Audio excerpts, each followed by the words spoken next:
गोंदिया जिल्ह्यातील सडक अर्जुनी येथे भरधाव वेगात येत असलेल्या ट्रक समोरच्या ट्रकला धडकून झालेल्या अपघातात चालक आणि वाहक ठार झाले। मासूल कसा घाट जवळील घटना। चालक साजिद खान वय वर्ष 30 आणि वाहक सादाब खान वय वर्ष 28 अशी मृतकांची नावे आहे। मुंबई कोलकाता राष्ट्रीय महामार्ग क्रमांक 653 येथे उड्डाणपुलाचे काम सुरू असून मसूल कसा घाटातही काम सुरू असल्याने एकेरी वाहतूक सुरू आहे।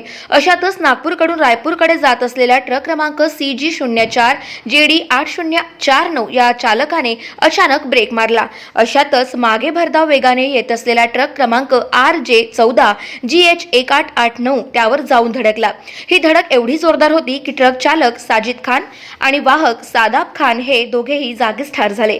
उड्डाणपुलाचे काम सुरू असल्यामुळे कोहमारा ते देवरी दरम्यान आतापर्यंत अनेक अपघात झालेले आहेत। या अपघातांना जबाबदार कोण असा सवाल मात्र नागरिक करीत आहे।